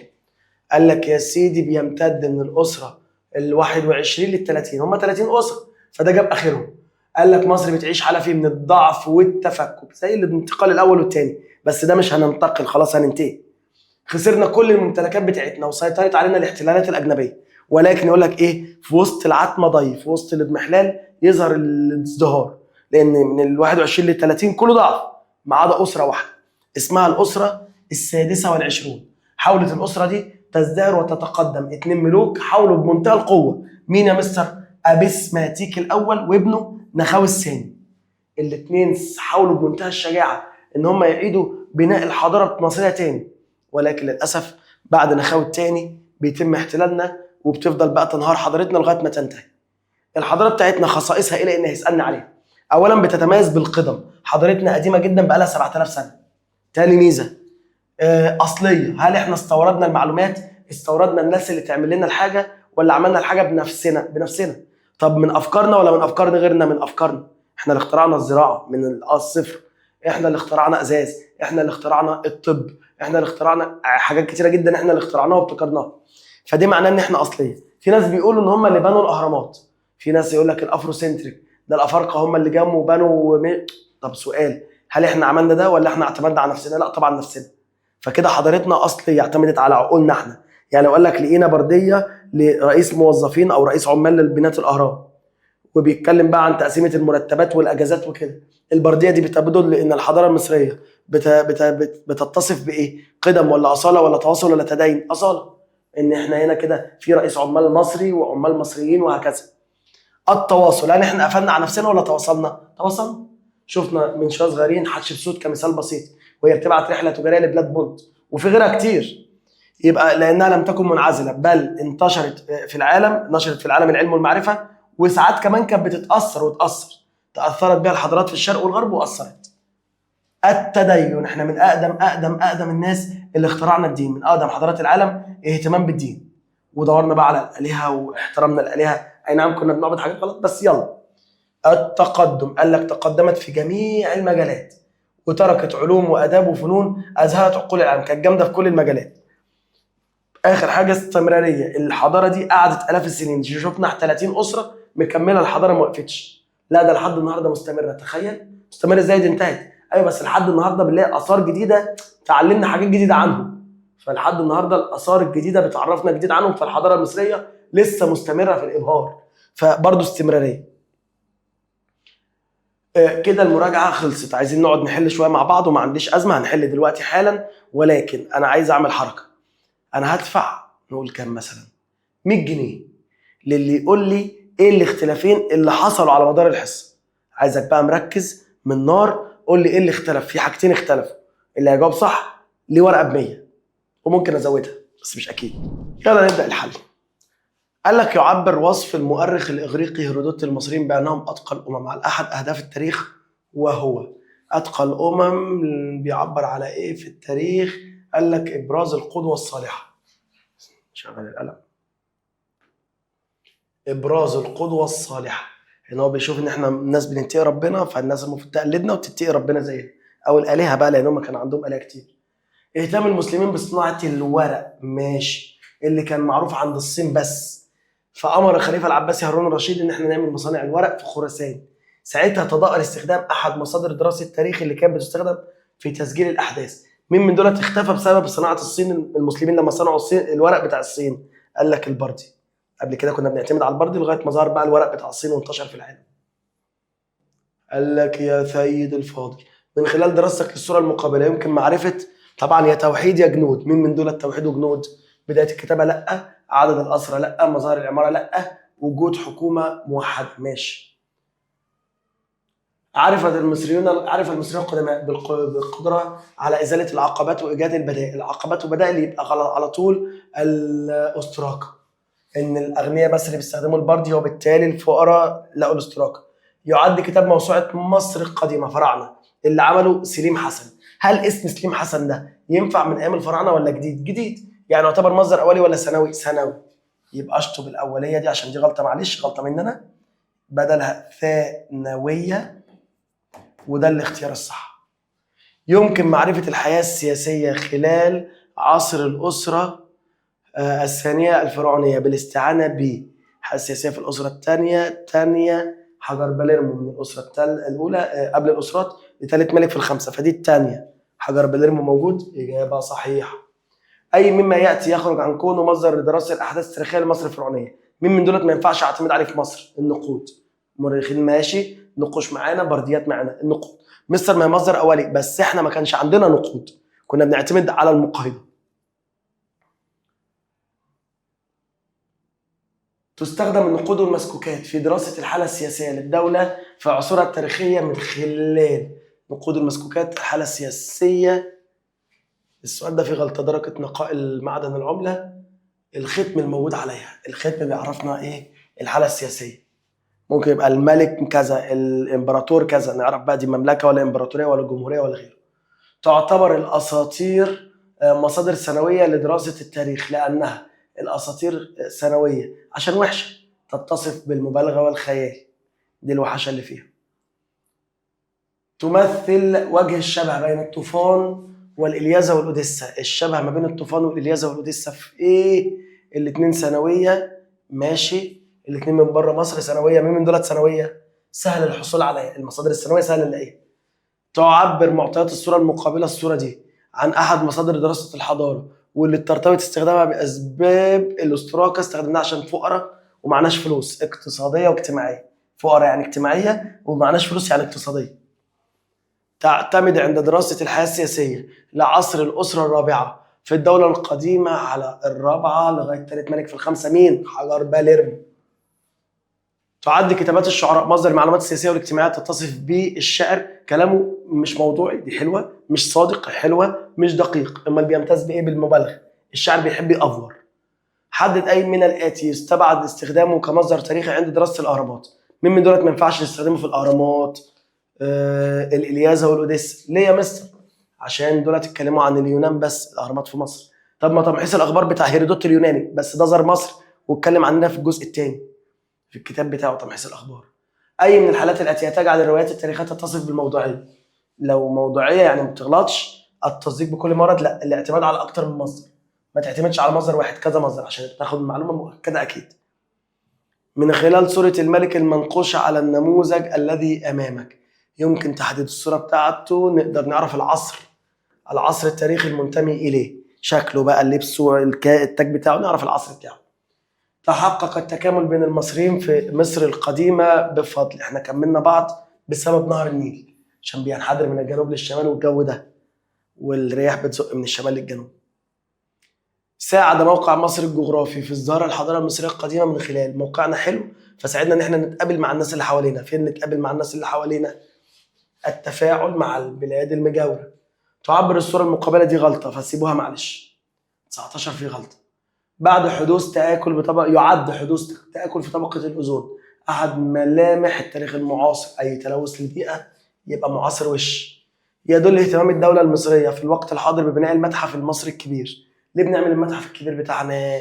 قال لك عشان الدولة عندها شعور بالمسؤولية إن دي آثارنا، فلازم نحافظ عليها ونوريها للعالم في أحلى صورة.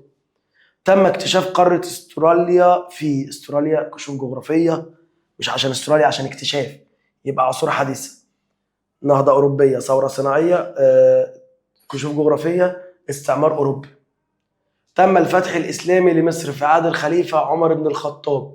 دي فتوحات إسلامية، إسلامية يبقى عصور وسطى. انتقلت الحضارة من الغرب للشرق، الحضارة راحت من الغرب للشرق. الغرب بقى مش جامد، الشرق بقى هو اللي جامد. امتى؟ في العصور الوسطى، لما أوروبا كانت ضعيفة في الغرب ولما المسلمين بقوا جامدين في الشرق. استفاد الزعيم مصطفى كامل من أخطاء قادة الثورة العربية في الكفاح الوطني ضد المجهود الإنجليزي. شوف الثورة العربية غلطت في إيه؟ مصطفى كامل وما غلطش زيهم. طب ده إيه بقى؟ قال لك استخلاص العبر، بيشوف العبرة غلطوا في إيه ما يغلطش. تهدف دراسة التاريخ إلى تحقيق الوحدة والتضامن بين مختلف الشعوب من خلال دراسة التاريخ. بتعمل وحدة وتضامن بين مختلف الشعوب من خلال الابتعاد عن التعصب، إن كلنا زي بعض، كلنا ساعدنا بعض، بنينا الحضارة مع بعض. أدت الرحلات الاستكشافية للرحالة الأوروبيين خلال العصور الحديثة إلى الكشوف الجغرافية. لما اكتشفوا إن العالم ضعيف ومتخلف احتلوا العالم، يبقى الكشوف أدت لقيام استعمار. طب والثورة الصناعية أدت للكشوف، والكشوف أدت للاستعمار. بيني وبينك ده في رأيي أنا، النهضة الأوروبية أدت للثورة الصناعية، والثورة الصناعية أدت للكشوف، والكشوف أدت للاستعمار. فاهمها؟ عيدها كذا مرة لو مش فاهم. بالاستعانة بالخريطة المقابلة، الخريطة اللي قدامنا دي، أي من الدول المظللة كانت الأسبق في الاستقرار الحضاري خلال العصور القديمة؟ مين من دول؟ بص أقدم حضارات: مصر، العراق، فينيقيا، فارس. مين من دول موجود في الخريطة؟ العراق. يبقى الإجابة العراق. تميزت كل حضارة عن حضارات العالم القديم عن الأخرى. اللي بيميز كل حضارة عن التانية حاجتين: الهوية الثقافية والعقيدة الدينية. مين منهم موجود؟ قال لك الموروث العقائدي. هي مش لازم يجيب لك الكلمة زي ما في المنهج. أي من العوامل التالية كان الأكثر تأثيرا في تعزيز التواصل الفكري والمادي بين حضارات الشرق القديم؟ إيه اللي خلى في تواصل فكري أكتر؟ إن إحنا قريبين من بعض ومفيش حاجة ما بيننا. الموقع الجغرافي، إن إحنا قريبين من بعض. تنتمي سورة النقود اللي قدامك، النقود اللي قدامي مكتوب عليها أشهد أن لا إله إلا الله وأن محمد رسول الله، وهنا في كلمة السلطان مش عارف إيه، الأعظم مش عارف إيه. يبقى دي نقود إسلامية. أول ما أفكر في حاجة فيها دين يبقى أفكر في العصور الوسطى. ترتبط ظاهرة الاختلال التوازن البيئي. توازن بيئي يعني مشكلة في البيئة، تاريخ معاصر. النص ده بتاع ده. ترتبط الأحداث المذكورة في مضمون النص المقابل بالعصور. قال لك يقول المؤرخ الغربي أديس بيل إن تاريخ مصر الروماني. الرومان أصلا انهاروا في العصر القديم، انهيارهم أنهى العصر القديم، يبقى القديمة. طب ممكن نكمل مع الرومان شوية عشان في رومان غربيين وشرقيين. في الوسطى يبقى القديمة والوسطى. عرفت مصر الوحدة الاجتماعية منذ القدم نتيجة عدة عوامل، منها حصل عندنا وحدة اجتماعية من زمان جدا بسبب عدة عوامل. إيه اللي خلانا نتحد؟ أكتر حاجة نهر النيل. مستر الموقع الجغرافي المميز ده يخلينا نتواصل مع العالم. مستر المعادن ده يخلينا نعمل أدوات وآثار وحاجات جامدة. مناخ ده خلانا نشتغل أكتر. بس اللي خلانا نتحد للنيل بالفيضان ده وفاكر. ساعد موقع مصر الجغرافي على البحر المتوسط على تواصلها الحضاري مع بلاد. مين من دولت على البحر المتوسط؟ اليونان. طب العراق دي بعيد عن الخليج العربي. طب فارس بعد الخليج العربي. طب بونت في الصومال تحت بعد البحر الأحمر. الجوهر الحضاري الذي يجب الحفاظ عليه عند التواصل الشعوب هو هوية ثقافية، عقيدة دينية. مين موجود؟ قال لك الشخصية الثقافية. مصر انت قلت هوية ثقافية، ما هوية شخصية، الاثنين واحد. وفقا لمقولة ويل ديورانت التي أمامك، فإن قدرة حضارة مصر الفرعونية على الإبداع والإنشاء تعود إلى نظام اجتماعي يعين الإنسان على زيادة منتجه الثقافي، تبدأ مع انتهاء الاضطراب والقلق، ولأن الإنسان لو تحرر من الخوف تحرر لديه دوافع الإبداع. ماشي. يبقى الوجود في بيئة آمنة مستقر. طب تخطيط؟ لا. وفرة موارد؟ لا. الموقع الجغرافي؟ لا. ساعد عدم وجود حواجز أو موانع طبيعية بين حضارات العالم القديم على عدم وجود حواجز او موانع طبيعيه بين حضارات العالم، خلاهم يتعاملوا مع بعض، ينشروا الحضاره مع بعض. فين اختفاء العزله؟ اختفاء العزله، ايوه، ما تعزلوش عن بعض، اتعاملوا مع بعض، اختفاء العزله. ترتبط موضوع دراسه الكتاب الموضح في الصوره المقابله اليونان باحد العصور اكيد القديمه. مصر، العراق، فينيقيا، فارس، اليونان، الرومان. اقدم اخر واحده الرومان، اليونان قبلها، يعني اليونان دي كلها في العصور القديمه اكيد.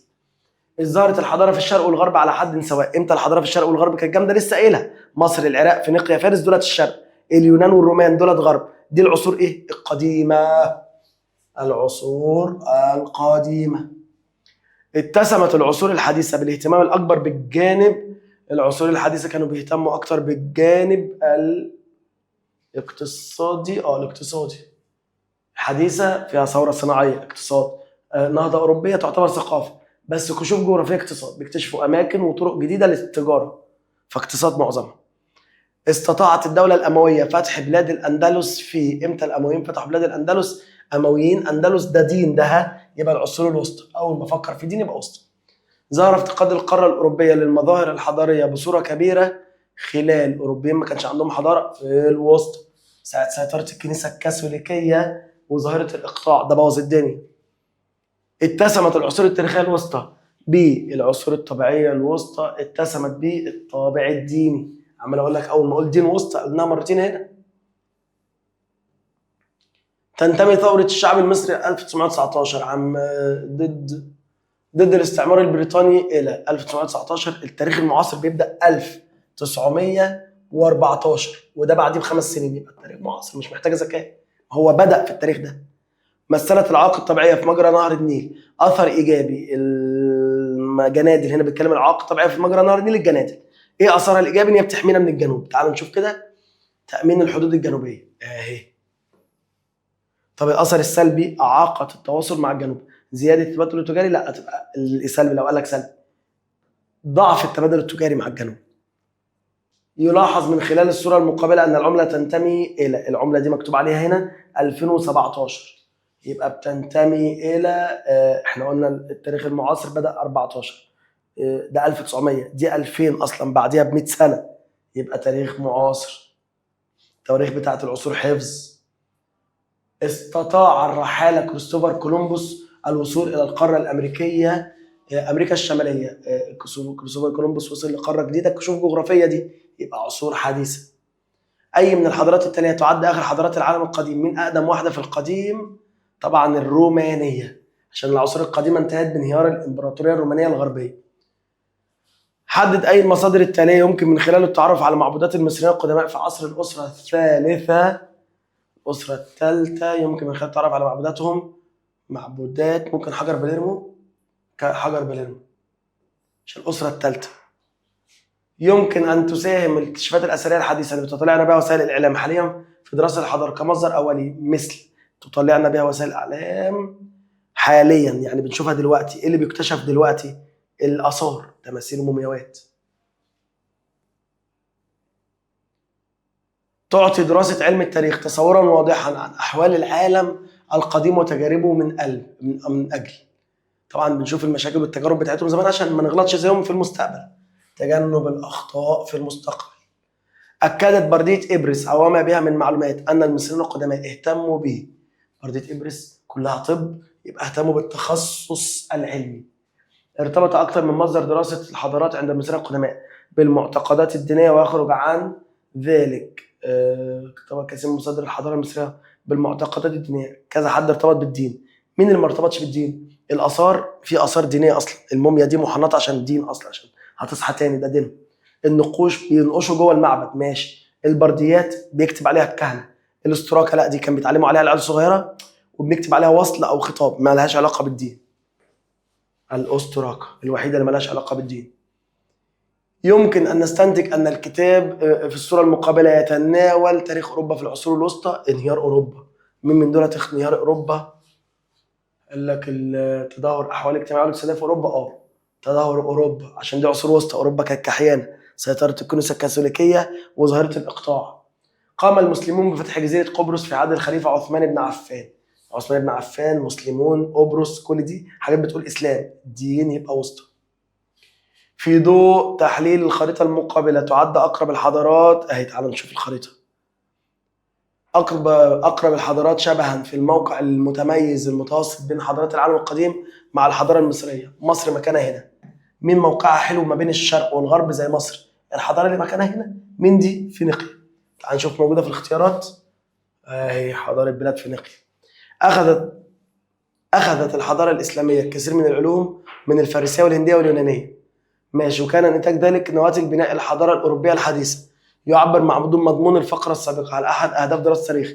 المسلمين خدوا من اليونان والرومان والفرس، والمسلمين ادوا الأوروبيين. ده كده احنا كلنا عملنا الحضارة مع بعض، يبقى ابتعاد عن التعصب، مفيش حد فينا أحسن من حد، كلنا ساعدنا بعض.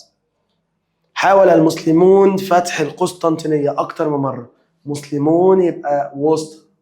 طبعا لما فتحناها انتهت الوسطى وبدأت الحديثة.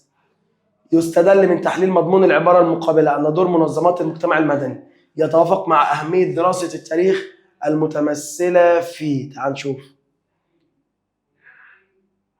يستدل على تحليل مضمون العبارة المقابلة دور منظمات المجتمع المدني. منظمات المجتمع المدني، إيه منظمات المجتمع المدني دي؟ جمعية رسالة مثلا، تقوم بدور مكمل لدور الحكومة في تقديم الدعم والرعاية للفئات الأكثر احتياجا، بيساعدوا الفقراء. رسالة بيساعدوا الفقراء. ليه بيعملوا كده؟ شعور المسؤولية، إنه يا جدعان إحنا مسؤولين عن البلد دي المفروض نحل مشاكلها. فين تنمية الشعور بالمسؤولية. يلا على آخر صفحة. يتمثل العامل الأساسي الذي يعد أولى خطوات بناء معظم الحضارات القديمة. إيه العامل الأساسي اللي قوم أي حضارة قديمة مش النهاردة؟ الإزراع. مستر الكتابة، حبيبي الكتابة يبقى التاريخ مش الحضارة. الحضارة يبقى زراعة. زراعة علمتنا الاستقرار، الاستقرار بتبدأ الحضارة. أطول إشعاع حضاري على مر العصور التاريخية طبعا الشرق الأوسط. كان فيها المصرية القديمة والعراقية والفينيقية، دولت قدام وقعدوا كتير، وجا فيها كمان الإسلامية اللي قعدت 1000 سنة، فالاتنين قعدوا وقت طويل قوي. أوروبا ما عادش فيها حضارات لوقت طويل. يدل استخدام المصريين القدماء للاستراقة كمادة للكتابة على إن هم بيحاولوا يحلوا المشاكل، أو إن هم متقسمين يحلوا المشاكل، إن الفقير مش لاقي بردي، أو إن في طبقات، في غني وفي فقير، يبقى التقسيم الطبقي. تشترك صلاية نعرمر وحجر باليرمو في كونهما، صلاية نعرمر وحجر باليرمو الاثنين بيتكلموا عن مصر، بتاريخ مصر. الاثنين بيتكلموا عن الوحدة، الاثنين بيتكلموا عن الوحدة.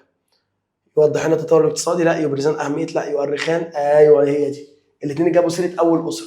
حجر باليرمو جاب من قبل الأسرات لغاية ثالث ملك في الخمسة فعدى على الأولى، ودي بتاعت نعرمر اللي هو بتاع الأسرة الأولى أصلا، فهي الاثنين اتكلموا عن الأسرة الأولى. يمكن دراسة كيفية تأسست أول أسرة فرعونية حاكمة لمصر من خلال أول أسرة يا صلاة نعرمر يا حجر باليرمو، عشان باليرمو جاب من قبل الأسرات لثالث ملك في الخمسة. يتشابه مضمون النص المقابل. تعال نشوف النص مع بعض. يتشابه مضمون النص المقابل مع أهداف دراسة التاريخ، وهو المواطنة هي صفة للمواطن بيتمتع بالحقوق، بيلتزم بالواجبات. شخص بيعمل الواجبات اللي عليه، بيعملها ليه؟ عشان عنده شعور بالمسؤولية. أنا مسؤول فلازم أبقى أخد حقي، أعمل واجبي على طول. وتكتب الواجب بتاعنا كمان. يمكن دراسة تاريخ ملوك الأسرة الخمسة المسجل على معابد الشمس من خلال كده المتسجلة على معابد الشمس هتبقى عبارة عن إيه؟ نقود مسكوكات؟ لا. أساطير أكيد لا. أستراكة لا. نقوش متسجلة على المعبد يبقى منقوش على حتة المعبد. ظهر التخصص المهني لدى المصريين. تخصص مهني يبقى حاجة بردية إبرس. بردية إبرس اللي هي كانت 20 متر طب بس. تعتمد دراسة أوضاع الطبقة الفقيرة في مصر الفرعونية على بعض المصادر، مثل الفقراء بيعتمدوا على إيه؟ الاستراكة. فين الاستراكة؟ الاستراكة عشان معهمش فلوس يجيبوا بردي. يمكن التعرف على الحياة الثقافية محلولة بقى. الحياة الثقافية لبعض الحضارات القديمة من خلال دراسة النقود والمسكوكات عن طريق الرسم والنقش. نعرف بقى بيرسموا حلو، بيكتبوا بأنهي لغة، اللغة بتاعتهم متطورة ولا قديمة، جهلة ولا متعلمين، ثقافتهم عاملة إيه من النقش اللي موجود. وبكده تكون المراجعة بتاعتنا خلصت، وأتمنى أكون استفدت معايا، أتمنى تكون ارتحت في المراجعة، وأتمنى برضك إنك تقفل الامتحان بتاعك. عايزك تطمني طبعا بعد الامتحان. سلام.